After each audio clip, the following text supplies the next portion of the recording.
But at the end of the day, whether I was molested or not, God got me. That's why I'm still here. It's hurtful, but I'm gonna survive. I'm learning how to do hair now. See? Crochet. You know? Next, probably gonna be nails. I don't know. I love myself. A man might not love me as he ought to, but I love me. Now, dealing with conflicts and disagreement. It's very, very difficult to stay positive when you're dealing with conflicts and disagreement, but that is the number one rule. Find the truth of the issue. Think about safety.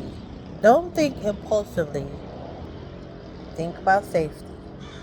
Watch your thoughts, your words, and your action because your thoughts turn into words, and your words could create actions.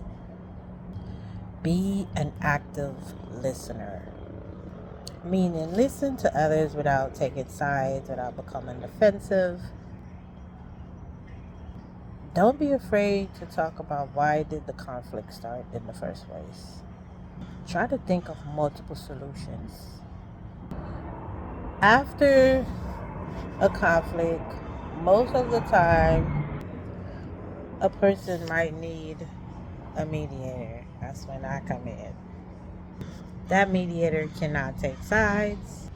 That mediator needs to summarize each person's statement, and everybody involved could brainstorm together and think of or come up with multiple possible solutions.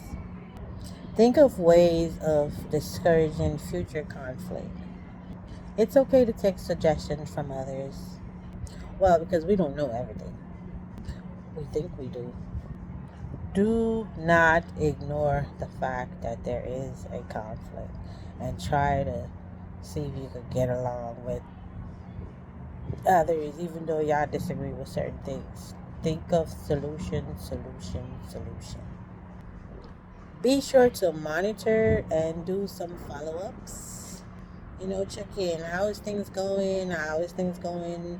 The solution that you guys come up with, talk to somebody, ask them how is the solution going, um, and just keep on following up until you feel like it's safe for you to resolve and or the solution that you came up with. Just try to see if it's feasible for all that's involved. It's okay to speak to each person that's involved individually, meaning sometimes conflicts and disagreements could get out of control because you probably place somebody in an area to where they don't feel comfortable talking. For example, I worked for a company for 1 week, but by my third day, I was being asked, do I feel like I could do the job? But that question I was being asked was in front of the children. But because I don't like to be put on Front Street, I don't like when people interrogate me in front of others, especially when it comes to my job duties or my job ethics or whatever, my performance, whatever the case may be. I would feel more comfortable with you pulling me to the side, like, hey, Miss Hay, or tell you that I need to talk to you about something that I noticed that I feel like we could work together to come up with some possible solutions and solve this problem before it gets out of control. And don't forget, no blaming, don't blame nobody, and no name calling. If there is a way that you could accommodate the person or the persons that are involved, please do so.